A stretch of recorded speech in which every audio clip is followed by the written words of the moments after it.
తల్లిదండ్రులు కావాలని మీ కలను నెరవేర్చుకోండి హెగ్డే ఫెర్టిలిటీ సెంటర్ ద్వారా ఉచిత మొదటి కన్సల్టేషన్ పొందండి 88074747474. గత కొన్ని రోజులుగా కూడా బెట్టింగ్ యాప్స్ అని మనం వింటూ ఉన్నాము. మరి వాటిని ప్రమోట్ చేసిన ఇన్ఫ్లుయెన్సర్స్ దగ్గర నుంచి ప్రతి ఒక్కరి మీద కూడా యాక్షన్ అనేది కూడా తీసుకుంటూ ఉన్నారు. అండ్ వీళ్ళ సంగతి ఇలా ఉంటే మరి వాటిని ప్రమోట్ చేసిన సంస్థల సంగతి ఏంటి? అండ్ కొన్ని ఛానల్స్ ప్రమోట్ చేశాయి, అలాగే కొంతమంది సెలబ్రిటీస్ ప్రమోట్ చేశారు. అండ్ దాని తర్వాత గవర్నమెంట్ కూడా కొన్ని వాటి దగ్గర నుంచి కూడా గవర్నమెంట్ జిఎస్టీ అనేది కూడా వసూలు చేసిన సందర్భాలు అనేది కూడా చూసాం. సో వీటన్నిటి గురించి కూడా మనతో పాటు మాట్లాడడానికి హైకోర్టు అడ్వకేట్ మరి సుబ్బు గారు ఇప్పుడు మనతో పాటు ఉన్నారు. మరి సుబ్బు గారితో అడిగి తెలుసుకుందాం. Hi sir. హలో అండి. బెట్టింగ్ యాప్స్ని ప్రమోట్ చేసిన ఇన్ఫ్లుయెన్సర్స్ని చూసాము. వాళ్ళ పరిస్థితి ఇప్పుడు ప్రెసెంట్ ఎలా ఉంది? ప్రతి ఒక్కరి మీద కూడా కేసులు అనేది కూడా పెడుతూ గవర్నమెంట్ వెళ్తూ ఉంది. ఏంటి వాళ్ళ పరిస్థితి ఏంటి? మొట్టమొదటిగా మనం చూస్తే భారతదేశంలో బెట్టింగ్ అనేది ప్రొహిబిటెడ్. అది చట్ట వ్యతిరేకమైన చర్య. కొంతమంది చోటమోట ఈ ఇన్ఫ్లుయెన్సర్స్ ఎవరైతే ఉన్నారో, ఈ వైఎస్ అన్ని యాదవ్ కానివ్వండి, తర్వాత ఆ చేపల బోట్ అతను, తన పేరు నాని దగ్గర నుంచి విష్ణుప్రియ, తర్వాత టేస్టీ తేజ, ఇట్లా రకరకాల Harsha Sai, one of the పెద్ద చేప తిమ్మింగలం ఎవడనంటే హర్ష సాయి. వీళ్ళందరూ ఏంటంటే లక్షల్లో ఆర్జించడం కోసం, వాళ్ళ స్వప్రయోజనం కోసం, వాళ్ళ స్వార్థం కోసం, వాళ్ళు డబ్బులు సంపాదించడం కోసం గ్రామీణ స్థాయిలో ఉన్నటువంటి అనేక యువతని వీళ్ళు తప్పుదోవ పట్టించి ఇప్పుడు ఒక స్థాయి, ఇప్పుడు హర్ష సాయి అనే వ్యక్తి ఉండు, తను ఫ్రీ పెట్రోల్ అని రకరకాలుగా చాలా వరకు పాపులారిటీ సంపాదించి జనాల్లోకి వెళ్ళిన వ్యక్తి, ఒక మంచి పేరు అనే ఒక ముసుగులో ఉండి అతని మీద రేప్ కేసులు, తర్వాత కొంతమంది సెలబ్రిటీస్ తన మీద కేసు వేయడం, ఇలాంటివి అంటే అద్దంకు ఒకవైపు మాత్రమే మంచిని అతను ప్రమోట్ చేసుకొని తన స్వయం అంటే తనంతరకు తానుగా ప్రమోషన్స్ చేసుకొని జనాల్లోకి వెళ్ళిన ఒక వ్యక్తి మంచి వ్యక్తిగా పేరు పొంది, అంటే మంచి వ్యక్తిగా ముసుగుకు కప్పుకున్నటువంటి వ్యక్తి జనాలలో ఊర్లో వాళ్ళు ఎలా ఉంటారంటే సాధారణంగా అమాయకంగా ఉంటారు. ఇలాంటి ఒక ప్రమోషన్ అంటే ఒక ప్రసిద్ధి చెందిన వ్యక్తులు అంటోడు, లేదంటే కొంత పాపులారిటీ సంపాదించిన వ్యక్తులు అంటోళ్ళు ఏంటంటే చెప్తే జనాలు విలేజ్ స్థాయిలో ఉన్న వాళ్ళు అమాయకంగా నమ్మేస్తూ ఉంటారు. సో ఇలా నమ్మేసే ఈ క్రమంలో తను కొన్ని బెట్టింగ్ యాప్స్ ప్రమోట్ చేయడం, నేను ఇంత పెడితే నాకు ఇంత వచ్చేసింది, తర్వాత ఇంకా బయ్యాస్ అన్ని యాదవ్లు అంటోడు, ఇంకొకడు గొట్టంగాళ్ళు, గోవిందంగాళ్ళు ఏం చేస్తున్నారంటే మేము ఇలా పెట్టేస్తున్నాం, మాకు లక్షల్లో వచ్చేస్తున్నాయి, మీరు ఒక 10,000 పెడితే మీకు ఒక 50,000 వస్తున్నాయంటే వాడికి ఎక్కడి నుంచి వస్తున్నాయి? ఆ బెట్టింగ్ యాప్ వాడికి ఎక్కడి నుంచి వస్తున్నాయి పైసలు? ఈరోజు ఎండలో కష్టపడి కూలి చేసేవాడికి 250 రూపాయలు వస్తున్నాయి. అదేవిధంగా ఈ సాఫ్ట్వేర్ ఇలాంటి విషయాలలో అంటే కొంతమంది ఎంప్లాయీస్కి ఎంత వస్తాయి? ఒక 1,000 రూపాయలు వస్తాయి. ఏది కష్టపడితే అంటే ఇన్పుట్ అందిస్తే వాడిచ్చే వేతనంగా తీసుకునేది 1,000 రూపాయలు ఉంటే, మరి ఎటువంటి అంటే ఆర్థిక వనరు లేనటువంటి ఒక యాప్, ఎటువంటి పెట్టుబడులు షేర్ మార్కెట్లు లేనటువంటి ఒక యాప్, ఒక అడ్రస్ లేనటువంటి ఒక యాప్కి ఎక్కడి నుంచి ఆదాయం వస్తుంది?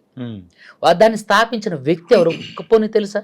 చాలా వరకు మీరు చూసుకున్నట్లయితే మన మొబైల్లో కూడా ఈజీ మనీ యాప్స్ చాలా వరకు వచ్చేసాయి. రైట్. చాలా వరకు మనది వాళ్ళు ఏది పాన్ కార్డు, ఆధార్ కార్డుతోనే లింక్ చేసుకుంటే ఒక 10,000 20,000 వరకు ఇచ్చేవాళ్ళు. Loan apps like loan apps ఇచ్చేవాళ్ళు. ఆ లోన్ యాప్స్ ఏంటంటే అధికంగా లోన్ 10 రూపాయలు, ఇప్పుడు ఒక 10,000 ఇచ్చిండు అనుకోండి ఫర్ సపోజ్, వాడు 20,000 కట్టిన తర్వాత కూడా మీరు ఇంకా 10,000 కట్టాలని వేధించి వాళ్ళ న్యూడ్ ఫోటోలు తయారు చేసి మార్ఫింగ్ చేసి వాళ్ళ రిలేటివ్స్కి వాళ్ళకి పంపించడం వల్ల ఎంతోమంది అమ్మాయిలు ఆత్మహత్యలు చేసుకున్నారు. అదేంటి? పరువుకు సంబంధించింది. ఈ బెట్టింగ్ యాప్ ఏంటంటే పరువుతో పాటుగా వాళ్ళ ఆర్థిక వనరుల మీద దెబ్బతీయటం కూడా. ఈ లోన్ యాప్ అనేది ఏంటంటే పరువుకు సంబంధించింది, అంటే సున్నితమైన అంశం. ఈ బెట్టింగ్ యాప్ ఏంటంటే పరువుతో పాటుగా ఆర్థిక వనరుని దెబ్బతీసేటటువంటి అంశం. ఏంటంటే ఇది 2 విధాలుగా కూడా నష్టం జరుగుతుంది.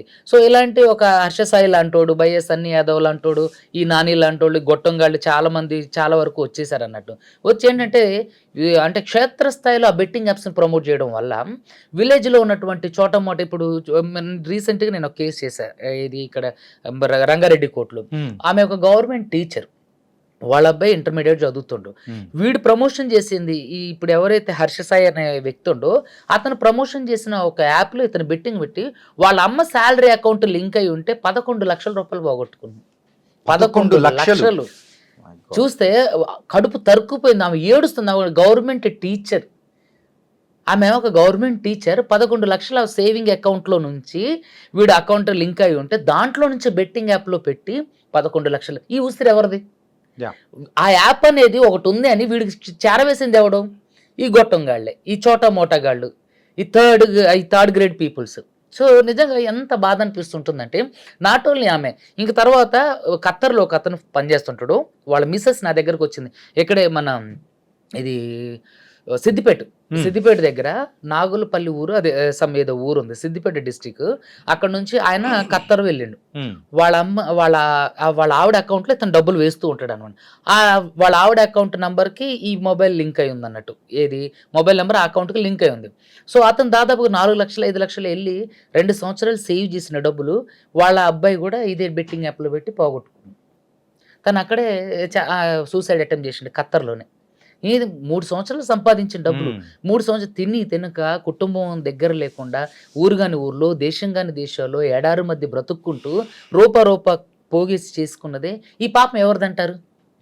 నాట్ ఓన్లీ హర్ష సాయి, ఇప్పుడు విష్ణుప్రియ దగ్గర నుంచి, టేస్టీ తేజ దగ్గర నుంచి, లక్ష్మీ మంచు గారి దగ్గర నుంచి, రానా గారి దగ్గర నుంచి, ఇట్లా రకరకాల మంది ప్రమోషన్ చేయాలి. వాట్ ఎవర్ ఇట్ ఈస్, ఎవరు ప్రమోషన్ అయినా చేయనివ్వండి, కానీ ఇది తప్పు.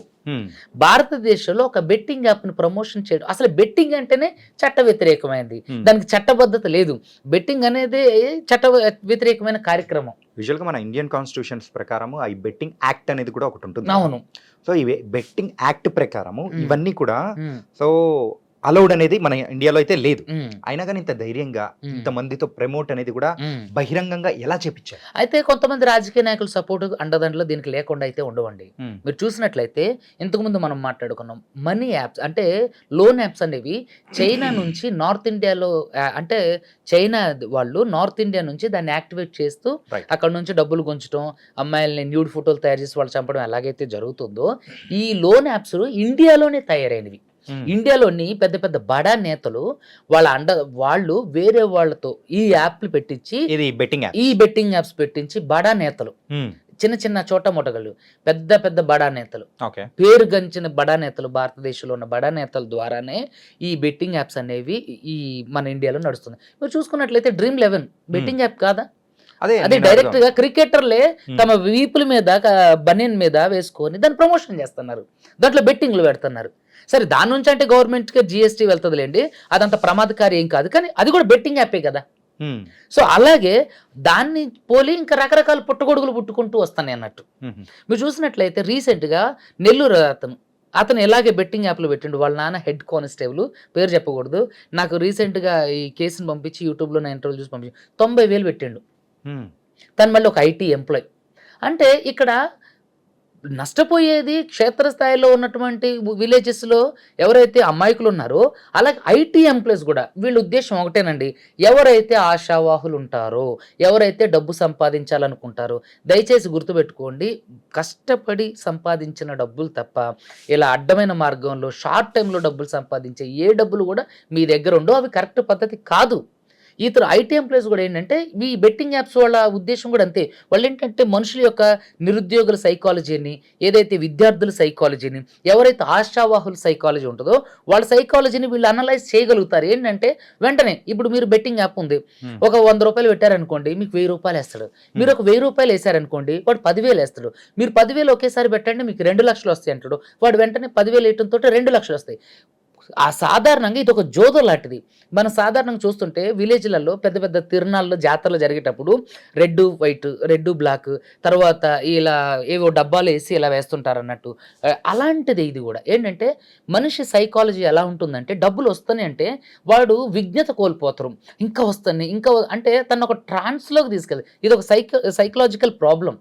సో తను ఒక ట్రాన్స్లోకి తీసుకెళ్తుంది అన్నట్టు. సో చుట్టుపక్కల ఏది కూడా ఆలోచించడు మనిషి, ట్రిప్ అవుతుంటాడు. సో దాని మీదే పెడుతుంటాడు, పోతున్నా సరే వస్తుంది అంటే దాన్ని ఒక సైకలాజికల్ సర్కిల్లోకి లాగేసినట్టు మనిషిని. సో ఆ సర్కిల్లోకి వచ్చిన మనిషి ఏం చేస్తారంటే, 10 రూపాయలు పెడితే 100 రూపాయలు వస్తాయి, 100 రూపాయలు పెడితే 1000 రూపాయలు వస్తాయి, 1000 రూపాయలు పెడితే 1,00,000 రూపాయలు, 1,00,000 రూపాయలు పెడితే 2 లక్షలు వస్తాయన్న. అప్పుడు వీడు ఏం చేస్తారంటే, 2 లక్షలు వచ్చినాయి అనుకోండి, అబ్బా ఇదేదో బాగుంది, సో మనం ఒకసారి 10 లక్షలు పెడదామని అప్పు చేసో, లేదా ఇంట్లో ఉన్నాయో, లేదో బంగారం అమ్మో, లేదో భూమి తాకట్టు పెట్టి ఒక 10 లక్షలు అందులో పెడతారు.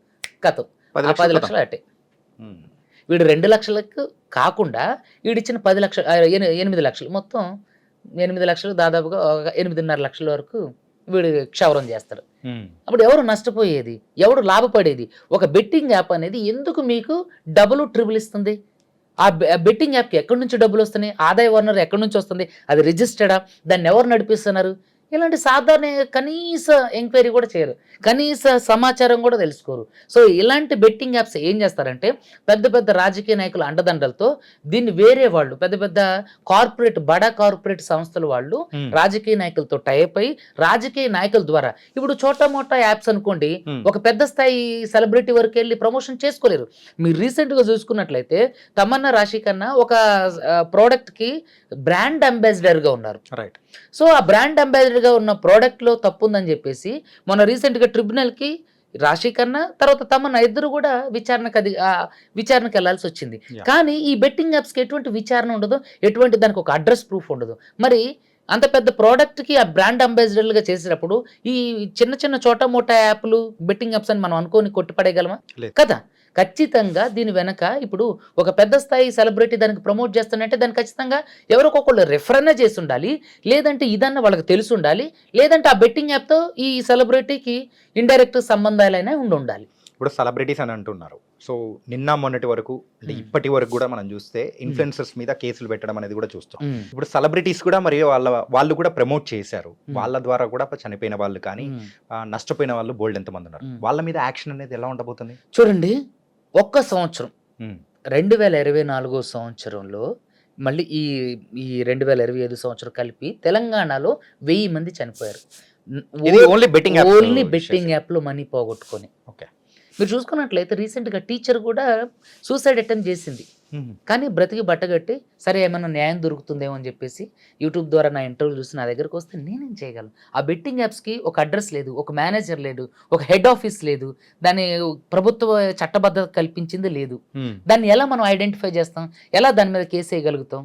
సో దీని మీద ఖచ్చితంగా దృష్టి సారించాల్సిందంటే అది ఖచ్చితంగా గవర్నమెంట్, అది కూడా సెంట్రల్ గవర్నమెంట్ ఖచ్చితంగా ఒక ఆర్డినెన్స్, ఒక జియోను, స్పెషల్ జియోను పాస్ చేసి ఈ బెట్టింగ్ యాప్స్ అన్నింటినీ ఆపేయాల్సిందే తప్ప ఒక సాధారణంగా అడ్వకేటో ఒక పోలీస్ ఆఫీసర్, ఇప్పుడు సిపి సర్జనర్ గారు ఉన్నారు, సిపి సర్జనర్ గారు దీన్ని ఆపేయలేరు. క్షేత్రస్థాయిలో దీన్ని రాకోకుండా యూట్యూబ్లో కానీ లేదంటే యాడ్స్లో కానీ లేదంటే సినిమాస్లో కానీ రకరకాలుగా రాకూడదు అంటే ఏం చేయాలి? గవర్నమెంట్ ఒక ఆర్డినెన్స్ అన్నది తీసుకురావాలి, లేదంటే ఒక స్పెషల్ జియో కానీ పాస్ చేయాలి. సిపి సజ్జనర్ గారి వల్ల లేకపోతే అడ్వకేట్ సుబ్బు వల్ల ఇది ఆగదు. దాదాపుగా దేశంలో ఉన్నటువంటి ఎంతో మందిలో అవగాహన వచ్చినా సరే ఇది ఆగదు. సో దీనికి సంబంధించింది ఏదైనా చెయ్యాలి సెంట్రల్ గవర్నమెంట్ మాత్రమే చేయగలదు. ఒక సెంట్రల్ గవర్నమెంట్ తలుచుకుంటే తప్ప దీన్ని ఎవరో ఆపలేరు. ఖచ్చితంగా ఈ బెట్టింగ్ యాప్స్ అన్నీ కూడా లోకల్లో ఉన్న రాజకీయ నాయకులతో దేశంలో ఉన్న రాజకీయ నాయకులు టైప్ అయ్యి వాళ్ళ ద్వారా మాత్రమే సెలబ్రిటీస్ అప్రోచ్ అయ్యి వాళ్ళు ప్రమోషన్ చేస్తున్నారు తప్ప ఇది ఇంకొకటి అయితే కాదు. ఈ బెట్టింగ్ యాప్ అనేది ఒక పెద్ద మాఫియా. మెడికల్ మాఫియా ఏ విధంగా అయితే ఉందో ఈ బెట్టింగ్ మాఫియా అనేది కూడా తెలంగాణలో విస్తృతంగా ఉంది. అది దాన్ని మూలాలు కనిపెట్టడం అనేది చాలా కష్టం. ఎవరు దీన్ని ప్రమోషన్ చేస్తున్నారు, అసలు ఇది ఎక్కడి నుంచి ఇది అంటే తయారై వచ్చింది, ఈ యాప్ ఎవరు క్రియేట్ చేశారు, దీనికి బేస్ పాయింట్ ఎక్కడ ఉంది, అసలు దీని ఓనర్స్ ఎవడు, ఈ వేసిన డబ్బులన్నీ ఎవరి దగ్గరికి వెళ్తాయి అనేది ఎవరికి తెలియదు. Answer zero. ట్రాక్ చేయడం కానీ అసలు వల్ల కాదంటారా? ట్రాక్ చేస్తే ఎవడో అనామకుడితే ఒక అకౌంట్ లో ఉంటుంది, ఆ అకౌంట్ లో ఒక 10,000 20,000 మాత్రం ఉంటాయి, ఆ అకౌంట్ ని సీజ్ చేస్తారు. ఈ రాజకీయ నాయకులు అండదండలు ఉన్నప్పుడు ఆ అకౌంట్ లో పడ్డ డబ్బుల్ని డ్రా చేయడం ఎంతలోకండి కదా. ఎవడో అనామకుడిని బలి చేస్తారు. క్షేత్రస్థాయిలో ఒక సిబిఐ ఎంక్వైరీ లాంటిది, ఇది కేంద్ర దర్యాప్తు సంస్థ లాంటి ఒక పెద్ద ఉన్నతమైనటువంటి అంటే ఎక్కువ స్టాండర్డ్స్ కలిగినటువంటి ఒక దర్యాప్తు సంస్థ దర్యాప్తు చేస్తే ఎవడో ఒక అనామకుని తీసుకొచ్చి చేస్తారు. మీరు రీసెంట్గా ఒకటి వెబ్ సిరీస్ వచ్చింది హిందీలో, ఇది బ్లాక్ వారెంట్ సమ్మేదు, దాంట్లో దేని గురించి ఉంటుంది అన్నట్టు. వాళ్ళంతా ఏంటంటే ఫోన్లు చేసి ఆ మనీ అంతా అకౌంట్లో మీకు క్రెడిట్ కార్డు టోకెన్స్ వచ్చాయండి, అది వచ్చాయి, మీకు మీ ఓటీపీ చెప్పండి. ఇది ఎలా అయితే స్కామో ఇది కూడా అలాంటి దానికంటే పెద్ద స్కామ్, దాని తాత స్కామ్ ఇది. సో దీంట్లో ఇప్పుడు మనం ఒక కేసు వేయాలనుకోండి, ఫర్ సపోజ్ మీ మీద కేసు వేయాలి, మీకు ఒక అడ్రస్ ప్రూఫ్ ఉంది, మీకు ఒక ఐడెంటిటీ ఉంది, మీ మీద కేసు వేయచ్చు, నోటీస్ అడ్రస్కి పంపించవచ్చు. మరి బెట్టింగ్ యాప్ మీద కేసు వేసి ఎవరికి నోటీస్ పంపించాలి? దానికి CEO ఎవడు, దానికి మేనేజింగ్ డైరెక్టర్ ఎవడు, లేదంటే దాని ఎగ్జిక్యూటివ్ ఎవడు, లేదంటే దాని హెడ్ ఆఫీస్ మేనేజర్ ఎవడు, అసలు దాని ఆఫీస్ ఎక్కడ ఉంది? అంటే ఇప్పుడు వీటి గురించి అంటే వీటి ద్వారా సంపాదించిన వాళ్ళ గురించి ఒకసారి మాట్లాడుకుందాం. మెయిన్గా ఏమీ లేకుండా సో నార్మల్గా ఉన్న వాళ్ళు ఈరోజు రేంజ్ రోవర్ అని చెప్పేసి జాగ్వర్ కారు, 4 అంతస్తులు బిల్డింగ్లు ఇట్లా వేసేసుకొని వీటితో అంటే ఇలా ఒక్క స్థాయిగా ఇలా రావడము, అంటే ఈ మొత్తం డబ్బులు మొత్తం ఈ బెట్టింగ్ యాప్స్ నుంచి రావడమే కదా. 100కి 200. ఇంకొకటి హైలైట్ ఏంటంటే వాళ్ళు ఎంత అంటే ఇంత రెక్లెస్గా ఇంటర్వ్యూస్ ఇచ్చేటప్పుడు కూడా ఏమంటున్నారంటే ఇప్పుడు నేను ప్రమోట్ చేయకపోతే వేరే వాళ్ళు ప్రమోట్ చేస్తారు, అప్పుడు నేను చేస్తేనే బెటర్ కదా అని ఇట్లాంటి మాటలు మాట్లాడడం. కానీ ఇంకొంతమంది హైలైట్ ఏంటంటే ఇది మొత్తం కేసులు జరుగుతున్నాయని చెప్పేసి నన్ను క్షమించండి, నేను ఒక 1 year బ్యాక్ చేశాను, ఇప్పుడేం నేను చెయ్యట్లేదు, సో అలాంటిది చెయ్యొద్దు, తప్పు. అంటే అప్పుడు చేసినప్పుడు గుర్తు రాలేదా? ఇప్పుడు ఏంటి కేసులు వాళ్ళ మీద పడుతున్నాయని చెప్పేసి ఇలా మాట్లాడడం అనేది ఏమనుకోవాలి దీనిలో? హాస్యాస్పదం అండి. ఆ జనాలు లేదంటే పోలీసు వాళ్ళు లేదంటే కోర్సు పిచ్చివాళ్ళు అనుకుంటున్నారు వీళ్ళు, కానీ విషయం ఏంటంటే వీళ్ళే పిచ్చివాళ్ళు. మేము 1 year బ్యాక్ చేసాం, తప్పు ఎప్పుడు చేసినా తప్పే. దొంగతనం 1 year క్రితం చేసినా అది దొంగతనమే, ఇప్పుడు చేసినా దొంగతనం. ఇప్పుడు 1 year తర్వాత చేసి నేను ఇప్పుడు చేయలేదన్నా అది దొంగతనమే. దానికి ఖచ్చితంగా చట్టపరంగా శిక్ష పడాల్సిందే. నీలాంటి ఒక బెట్టింగ్ యాప్స్ మీరు చూస్తే సురేఖ వాణి కూతురు కూడా బెట్టింగ్ యాప్స్ ప్రమోషన్ చేసింది. సింపుల్గా చాలా ఒక బెట్టింగ్ యాప్ ప్రమోషన్ చేశా, దానివల్ల కొంతమంది నష్టపోయారు, ఇది నా తప్పు అని ఒక రిగ్రెట్ ఫీల్ కూడా లేకోకుండా స్టైలిష్గా ఇలా రంగులు పూసుకొని ఇట్లా ఏదో పాష్గా ఏదో న్యూస్ రీడ్ చదివినట్టుగా చాలా విచిత్రంగా చదువుతుంటే అది చూసిన వీడియో చూసి నాకు చాలా బాధ అనిపించింది. నీకు ఒక బాధ్యత లేదు, నీ వల్ల నువ్వు బెట్టింగ్ యాప్ ప్రమోషన్ చేసావు, నాకు తప్పైంది అనే ఒక అభద్రతా భావం కానీ లేదంటే ఒక తప్పు చేశాననే భావన కానీ నీలో కనిపించకుండా ఏదో ఒక పబ్లిక్ నోటీస్ ఇవ్వాలి అన్నట్టుగా స్టైలిష్గా చేసి స్టైలిష్గా మాట్లాడుతూ చేశారు కదా, అది కూడా యాక్సెప్టబుల్ కాదు నాకు తెలిసినంత వరకు. అలాంటి వాళ్ళని కూడా పనిష్ చేయాలి. నేను ఎప్పుడూ చేసా, సంవత్సరం క్రితం చేసా, ఇప్పుడు చేస్తలేదంటే నువ్వు అప్పుడు చేసిన దానికి ఎంతోమంది నష్టపోయి ఉంటారు. నువ్వు అప్పుడు చేసిన దానికి ఈ 1000 మందిలో నువ్వు ప్రమోషన్ చేస్తే చచ్చిపోయిన వాళ్ళు ఎంతమంది ఉండాలి. మరి అలాంటప్పుడు నువ్వు ఖచ్చితంగా చట్టానికి వ్యతిరేకమైన కాదు, వాళ్ళు చనిపోవడానికి నువ్వే కారణం. నువ్వు ఖచ్చితంగా బెట్టింగ్ యాప్స్ ప్రమోషన్ చేసిన వాళ్ళందరి మీద కూడా 306 కేసు వేయాలి, ప్రోవోక్ కేసు ఖచ్చితంగా వేయాలి. వీళ్ళు అంటే వీళ్ళు ఇండైరెక్ట్గా చేయడం వల్ల ఎంతోమంది చచ్చిపోయారు, ఎంతోమంది ప్రాణాలు. తెలంగాణలో 1000 మంది చనిపోయారంటే సంవత్సర కాలంలో, మరి భారతదేశం మొత్తంలో ఎంత? ఇది అఫీషియల్గా తెలిసిన లెక్క మాత్రం 1000 మంది. తెలియకోకుండా ఎంతమంది చచ్చిపోయారు, రికార్డులలోకి రాకుండా ఎంతమంది చచ్చిపోయారు, అదంతా మీ తప్పు కాదా? ఇప్పుడు హర్ష సాయి కానీ లేకపోతే బన్నీ ఇప్పుడు యాదవ్ ఆడేవాడు సన్నీ యాదవ్, భయ్యా సన్నీ యాదవ్, తర్వాత నాని, తర్వాత టేస్టీ తేజ, తర్వాత సురేఖ వాణి కూతురు, తర్వాత వీళ్ళంతా ఎవడైతే వీళ్ళందరూ ఉన్నారో వీళ్ళందరూ చేసిన తప్పు కదా, మీ వల్లే కదా ఇంతమంది చనిపోయింది. ఖచ్చితంగా మీరు చట్టప్రకారం వీళ్ళ మీద క్రిమినల్ కేసులు కూడా బనాయించాలి. వీళ్ళు ఎలా అంటే ఇప్పుడు తప్పు చేసి ఇప్పుడు ఫన్ బకెట్ భార్గవ్ ఏ విధంగా అయితే ఒక రేప్ కేసులో ఉండి జైలుకి వెళ్ళాడో అదేవిధంగా ఈ దాంట్లో కూడా వీళ్ళందరి మీద కూడా హత్య అంటే ప్రోవోక్ కేసుకు రావాల్సిందే ఖచ్చితంగా. వీళ్ళందరి మీద కూడా 306 కేసు వేయాల్సిందే. ఈ నాట్ ఓన్లీ ఈ కేసులు, మనీ లాండరింగ్స్ ఈ కేసులు ఇలాంటివి కాకోకుండా వీళ్ళు చట్టానికి అంటే సమాజానికి చీడ పురుగులు, వీళ్ళ వల్ల ఎటువంటి ఉపయోగం లేదు. ఎంతోమంది చావుకు కారణమయ్యారు వీళ్ళు ఇండైరెక్ట్గా. వీళ్ళ స్వలాభం కోసం, వీళ్ళ స్వలాభం అంటే వీళ్ళ ఆర్జితం కోసం, వీళ్ళు ధనాపేక్షతో, వీళ్ళు అహంకారంతో మమ్మల్ని ఎవరు ఏం చేయలేరులే. బెట్టింగ్ యాప్ అనేది ఒక ప్రత్యేకమైన చట్టం లేదు, సో దీనివల్ల ఎవరికి ప్రాబ్లం రాదు, సో మనం ఈ విచ్చలవిడిగా బెట్టింగ్ యాప్స్ చేయొచ్చు, మనం సంపాదించుకోవచ్చు, మనం సంపాదించుకుంటే వాడు ఎవడో చేస్తే మనకేంటి. వీళ్ళకి కనీస బాధ్యత సమాజం పట్ల కానీ, చట్టాల పట్ల కానీ, లేదా కుటుంబ వ్యవహారాల పట్ల కానీ, లేదంటే లోకం పట్ల కానీ, సాటి మనిషి పట్ల ఎటువంటి బాధ్యత లేదు. ఎలాంటి బాధ్యత లేని వ్యక్తులు సమాజానికి పట్టిన చీడ పురుగులు లాంటి వాళ్ళు. వీళ్ళు సమాజానికి వీళ్ళ వల్ల ఎటువంటి ఉపయోగం లేదు. కాబట్టి వీళ్ళందరి మీద కూడా హత్యా నేరాలు కూడా వీళ్ళ మీద మోపి వీళ్ళందరినీ జైల్లోకి వెళ్ళి కఠినంగా శిక్షించాలి. ఇప్పుడు మీరు ఇందాక అన్నట్టుగా ఏదైతే బెట్టింగ్ యాప్స్ ఉన్నాయో ఈ బెట్టింగ్ యాప్స్ వల్ల చనిపోయిన వాళ్ళ కుటుంబాలకి వీళ్ళ ఆస్తుల నుంచి డబ్బులు ఇవ్వాలి. వీళ్ళు ఏదైతే సంపాదించారో వీళ్ళ ఆస్తులు రికవరీ చేసి మరి వాళ్ళకి నష్టపరిహారంగా చెల్లించాలి. ఖచ్చితంగా గవర్నమెంట్ దీని మీద ఒక బలమైనటువంటి చట్టం తీసుకురావాలి.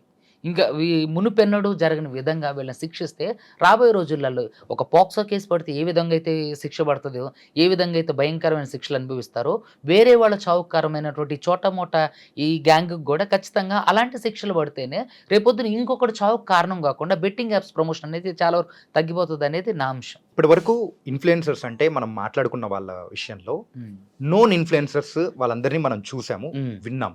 కాకపోతే కొంతమంది చోటా మోటా వాళ్ళు, అంటే కొంతమంది ఏంటంటే ఒక 10,000 పైన ఫాలోవర్స్ ఉన్న వాళ్ళు కూడా చాలా మంది ప్రమోట్ చేశారు. మరి వాళ్ళ సంగతి ఎలా ఉండబోతుంది? ఎవరైనా అంతేనండి. 10,000 మంది ఫాలోవర్స్ ఉన్నా, 10 లక్షల మంది ఫాలోవర్స్ ఉన్నా, ఒక్కడే ఫాలోవర్స్ ఉన్నా సరే యూజువల్‌గా ఈ బెట్టింగ్ యాప్స్ విషయానికి వచ్చేటప్పటికి వాళ్ళు ఏంటంటే ఎవరైనా అమ్మాయి అందంగా ఉంది. సో, వాళ్ళకి ఫాలోవర్లు పెరుగుతున్నారు అనేటప్పటికి వాళ్ళని టచ్ చేసి వాళ్ళ త్రూ అనేది ప్రమోట్ చేయించడం అనేది కూడా జరిగింది. సో, ఎవరైనా అబ్బాయి విషయంలో సో, కొంచెం ఫ్యాషన్ ఇన్‌ఫ్లుయెన్సర్ అయినా ఎట్లున్నా గానీ ఎలాంటి వాళ్ళైనా గానీ ఫాలోవర్స్ ర్యాపిడ్‌గా పెరుగుతున్నారు అని అనుకున్న వాళ్ళ మీద టార్గెట్ చేసి ఈ బెట్టింగ్ యాప్స్ ప్రమోషన్ అనేది ఎక్కువగా జరిగింది. అవును. అంటే ఇప్పుడు ఎవరైతే ప్రమోట్ చేశారో వాళ్ళందరి మీద కేసులు పడే అవకాశాలు ఉన్నాయా? 100కి 200% అందరి మీద కేసులు పడే అవకాశాలు ఉన్నాయి. అందరి మీద కేసులు పెట్టాలి. అది పోలీసు వారి కనీస బాధ్యత. ఎందుకు అనంటే ఇప్పుడు ఒకళ్ళని శిక్షించో లేదా ఇద్దరిని శిక్షించో లేదా ఒక 11 మందిని ఈరోజు కేసు అయ్యింది. 11 మందిని శిక్షించో కాదు. ఎంతమంది అయితే ప్రమోట్ చేశారో అందులో ఎంత పెద్ద సెలబ్రిటీ ఉన్నా సరే వాళ్ళందరి మీద కేసు చేయాల్సిందే. చేస్తే మాత్రమే చట్టం ముందు అందరూ సమానమే అనే ఒక నానుడి అనేది ప్రజల్లోకి వెళ్తది. ఇప్పుడు మీరు చూసినట్లయితే నేను ఒక న్యూస్ చూసా పొద్దున ఒక ప్రముఖ ఛానల్‌లో. దాంట్లో ఈ నార్మల్ చోటా మోటా వాళ్ళ మీదే మీరు కేసులు ఫైల్ చేస్తున్నారు. ఒక పెద్ద సెలబ్రిటీలో ఒక 4 పేర్లు చెప్పారు. వాళ్ళు కూడా ప్రమోషన్ చేశారు. వాళ్ళకి కూడా ఇదే విధంగా శిక్షించాలి. అంటే ఒక సాధారణ మనిషిలో వచ్చినటువంటి ఆ క్వెషన్‌కి రేపొద్దున పోలీసు వారు గానీ, లేదంటే నాలాంటి వారు గానీ, మీలాంటి వారు గానీ సమాధానం చెప్పలేం. అంటే వీళ్ళకి ఏం లేదు కాబట్టి, వీళ్ళని అడిగేవాళ్ళు లేరు కాబట్టి, వీళ్ళు ఇప్పుడిప్పుడే ఎదుగుతున్నారు కాబట్టి వీళ్ళ మీద అంటే లాఠీ గుబాళించారు. మరి వీళ్ళ మీద ఈ పెద్ద స్థాయిలో ఉన్నటువంటి సెలబ్రిటీ మీద ఎందుకు కేసు చేయలేదనే ఒక అపవాదు పోలీసుల మీద, గవర్నమెంట్ మీద రాకూడకుండా ఉండాలి అంటే ఖచ్చితంగా బెట్టింగ్ యాప్స్ ప్రమోషన్ చేసిన వాళ్ళు ఎవరైనా సరే, వాళ్ళు పోలీసులైనా, అడ్వకేట్లైనా, ఎంప్లాయీస్ ఎవరైనా సరే, సోషల్ మీడియా ఇన్ఫ్లుయెన్సర్స్ అయినా ఎవడైనా సరే ఖచ్చితంగా కేసు ఫైల్ చేయాల్సిందే. ఎందుకంటే ఈ కేసు ఎందుకు ఫైల్ చేయాలంటే ఎంతో మంది భవిష్యత్తు ఆధారపడి ఉంది. ఎంతో మంది ఆర్థిక వనరులు దోపిడీకి గురవుతున్నాయి. ఎంతో మంది మనోవేదనకు గురవుతున్నారు. ఎంతో మంది వాళ్ళ కుటుంబ జీవితాలు సాధారణంగా గడపలేకపోతున్నారు. ఎంతో మంది వాళ్ళ దైనందిన జీవితంలో ఈ సంపాదించుకున్నదంతా పోగొట్టుకుని దుర్భరమైన జీవితం గడుపుతున్నారు. సో కాబట్టి వాళ్ళ ఉసురు పోసుకోవడానికి అంటే వాళ్ళకి జరగలేనప్పుడు న్యాయం ఇంకా మిగతా వాళ్ళకి ఎలా జరుగుతుంది? సరైన సమయానికి సరైన న్యాయం జరగకపోవడం అన్యాయంతో సమానం. అదే విధంగా తప్పు చేసిన వాళ్ళని అందరినీ శిక్షించుకోవడం కూడా అన్యాయమే. ఇప్పుడు ఈ చోటా మోటా వాళ్ళ మీద 11 మంది మీద కేసు ఫైల్ చేయడమే కాదు, దీంట్లో పెద్ద పెద్ద వాళ్ళు కూడా ఉన్నారు. అలాంటప్పుడు బీసీసీఐ డైరెక్టర్ను కూడా మనం ఖచ్చితంగా అరెస్ట్ చేయాల్సిందే. ఎందుకంటే Dream11 అనే ఒక అది కూడా బెట్టింగ్ యాపే కదా. బెట్టింగ్ యాప్ అన్నప్పుడు ఏదైనా బెట్టింగ్ యాపే. సో అలాంటప్పుడు ఆయన మీద కూడా కేసు చేయాల్సిందే అనేది నా అభిప్రాయం. ఇప్పుడు అందరి మీద కేసు చేసినప్పుడు ప్రమోషన్ చేసిన వాళ్ళు ఎంత పెద్దవాళ్ళైనా వాళ్ళ మీద కూడా కేసు చేయాలి. లేదంటే ఆ అపవాదు పోలీస్ డిపార్ట్మెంట్ మీదే ఉంటుంది. ఎప్పుడు పెద్దవాడు ఎప్పుడు మేము తప్పు చేసినా మా అది వరకు రాదులే అనే ఒక అహంకారం కూడా పెరిగిపోతుంది. సో కాబట్టి ఎవరైతే దీంట్లో పార్టిసిపేట్ చేశారో, ఎవరైతే లాభం పొందారో, ఎవరైతే ఈ 1000 మంది చావుకు కారణమయ్యారో, ఎవరైతే తెలంగాణ ప్రజల యొక్క ఆర్థిక దోపిడీకి కారణమయ్యారో వాళ్ళందరూ కూడా శిక్షార్హులే. వాళ్ళందరూ కూడా చట్టపరంగా శిక్షణ అనుభవించాల్సిందే. వాళ్ళందరూ కూడా ఈ తీవ్ర పరిణామాలు ఎదుర్కోవాల్సిందే. అంటే ఇప్పుడైతే ఐపీఎల్ సీజన్ స్టార్ట్ అవబోతుంది. ఈ ఐపీఎల్ సీజన్ అనేటప్పటికి బెట్టింగ్ అని తెగ నడుస్తూ ఉంటుంది. అది అఫీషియల్ గా కాకపోయినా కానీ ఇది పబ్లిసిటీ ఇచ్చి వాళ్ళతో ఇప్పుడు వీళ్ళందరూ ఇన్ఫ్లుయెన్సర్స్ ఎలా అయితే చేశారో అలాంటిది కాకపోయినా కానీ సో ఒక ఊహాజనికంగా జరిగే అవకాశాలు అనేది కూడా ఈ బెట్టింగ్లలో జరుగుతూ ఉంటుంది. మరి వాటి మీద చర్యలు అనేది ఎలా తీసుకుంటారు? దాన్ని ఇప్పుడు జరగబోయేది అదే కాబట్టి దాన్ని ఆపడం ఎలా తీసుకోవాలంటారు? అయితే నేను మీకు ఇందులో 2 విషయాలు చెప్తానండి. ఈ బెట్టింగ్ యాప్స్ అనేది ఈ Dream11 అనేది ప్రభుత్వం నుంచి కూడా కొన్ని విషయాలలో ఏంటంటే మనం దాన్ని ఏం చేయలేకపోతుంటాం. ఈ Dream11 మీద కూడా ఇప్పుడు బెట్టింగ్ అనేది కేవలం మిగతా బెట్టింగ్ యాప్స్ వల్లే నష్టపోరు. ఈ Dream11 అనే యాప్ ద్వారా కూడా చాలామంది నష్టపోయిన వాళ్ళు ఉన్నారు. చాలా లక్షలు పోగొట్టుకున్న వాళ్ళు ఉన్నారు. అంతవరకు ఎందుకండి, మా సిద్ధారం అనే గ్రామంలో మా ఫ్రెండ్ వాళ్ళ మదర్ వాళ్ళ వైశాస్ వాళ్ళ అమ్మ 14 లక్షలు అతని బెట్టింగ్ యాప్లు క్రికెట్ గురించి ఐపీఎల్లో పోగొట్టుకుంటే ఆమె పురుగుల మందు కన్జ్యూమ్ చేసి చనిపోయారు. ఇట్స్ అసలు ఎంత పెయిన్ఫుల్ చూడండి. అంటే దానికి Dream11 కూడా కారణమైంది కదా. సో మరి అలాంటప్పుడు అది కూడా పనిషబులే. బెట్టింగ్ అనేది అది ఏదైనా బెట్టింగేనండి. ఇక్కడ మనం పచ్చిగా మాట్లాడుకుంటే కండోమ్ కొనటం తప్పు కాదులే కానీ సెక్స్ చేయటం, రేప్ చేయడం అనేది తప్పు అన్నట్టుంది. ఇది అంటే ఇది మీరు అందరికి విస్తృత స్థాయిలో అందించి ఇది చేయడం తప్పు అన్నట్టుంది. ఇది కొండం చూపించి నెలను నాకిచ్చినట్టే కదా. సో కాబట్టి బెట్టింగ్ అనేది ఏదైనా న్యారమే. దానికి ప్రభుత్వాలు దయచేసి వాటికి పర్మిషన్స్ ఇవ్వద్దు, వాటిని ప్రమోట్ చేయొద్దు. అనేది నా ఉద్దేశం. ఇప్పుడు గవర్నమెంట్ ప్రమోషన్ అంటే చట్టబద్ధత చేయలేదు అంటే పర్మిషన్ ఇచ్చినంత మాత్రం దాంట్లో ప్రాణాలు కోల్పోవట్లేదా? అలా అంటే చాలామంది గుట్కాలు, ఈ వైన్ షాపులు ఇవి కూడా ఉన్నాయి. సో మరి వీటిని తీసేయచ్చు కానీ అంటే వాటిని తీసేయడానికి సరైన మార్గాలు అన్వేషిస్తున్నారేమో. వాటిని తీసేయడానికి అంటే మనం చూసుకున్నట్లయితే మద్యం మీదే తెలంగాణ గవర్నమెంట్ యొక్క ఎక్కువ ఆదాయ వనరు అనేది రెవెన్యూ అనేది కూడా వచ్చేది ఉంది. దాని మీద. సో దానివల్ల ఎంతో మంది కూడా చనిపోతున్నారు. ఈవెన్ ఆల్కహాల్ అనేది చాలా ప్రమాదమైంది. సో ఎంతోమంది దానివల్ల చనిపోతున్నారు. సో మరి వీటి మీద ప్రభుత్వాలు ఎందుకని కసరత్తు చేయట్లేదు? వీటి మీద ఎందుకని ఒక సరైన నిర్ణయానికి రావటం లేదు? మీరు చూసుకున్నట్లయితే ఆంధ్రాలో ఒక నాయకుడు మేము గవర్నమెంట్లోకి వచ్చిన తర్వాత పూర్తిగా మద్యం రహిత రాష్ట్రంగా చేస్తామని అన్నారు. కానీ చూస్తే వాళ్ళు సొంతంగా తయారు చేశారు. అంటే ఎందుకు ఇలా జరుగుతుంది? అలాంటప్పుడు ఫేక్ ప్రామిసెస్ ఎందుకు చేయడం? సో ఇలాగే ఈ డ్రీమ్11 అని అంటే నాట్ ఓన్లీ డ్రీమ్11 ఏదైనా సరే బెట్టింగ్ యాప్ని దయచేసి గవర్నమెంట్ ఎంకరేజ్ చేయొద్దు అనేది నా ఉద్దేశం. ఇంకా అంటే అలా చేయడం వల్ల ఒకరు చనిపోయినట్టే కదా. నష్టం అనేది ఒకరు చనిపోయినా నష్టమే, 100 మంది చనిపోయినా నష్టమే. అంటే ఒకళ్ళు చనిపోయినా దానివల్ల మీరు ప్రమోషన్ చేయడం వల్లేగా. సో దయచేసి ఈ బెట్టింగ్ యాప్ అనేది మరి రకరకాల బెట్టింగ్ యాప్స్ ద్వారా మళ్ళీ మీరు చూసుకున్నట్లయితే చాలా పోలీస్ స్టేషన్లలో బెట్టింగ్ యాప్స్ ద్వారా మనీ పంపించి చేశారనుకోండి వాటి మీద కేసులు చేస్తున్నారు. అసలు బెట్టింగ్ యాప్స్ అనేవి లేకుంటే అసలు వీడు బెట్టింగే వేయడు కదా కదండి. ఇప్పుడు నా క్వశ్చన్ ఏంటంటే ఈ బెట్టింగ్ యాప్ అనేదే లేకపోతే, దాని ప్రమోషన్ అనేదే లేకపోతే, అదొక యాప్గా ఫోన్లో ఇన్స్టాల్ చేసుకోవడానికి అవకాశమే లేకపోతే అసలు వీడు బెట్టింగే పెట్టాడు కదా.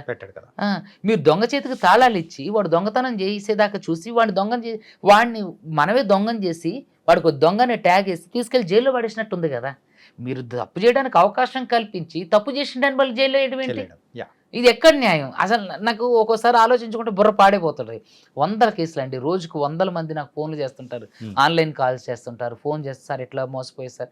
రీసెంట్గా నెల్లూరు అబ్బాయి అని చెప్పారు కదా, హెడ్ కానిస్టేబుల్ కొడుకు ఆయన 90,000 పోగొట్టుకుంటూ ఒక్క రోజులోనే ఈ బెట్టింగ్ యాప్స్ ద్వారా. అంటే వాళ్ళు ఒక సైకలాజికల్ సర్కిల్లోకి లాక్కొచ్చేస్తారు అన్నట్టు. సో దాని తర్వాత వాళ్ళు డబ్బులు పోగొట్టుకున్న తర్వాత మొత్తం పూర్తిగా లాసిపోయాక అప్పుడు ఓహో నేను మోసపోయాను అని చెప్పి తెలుస్తుంది.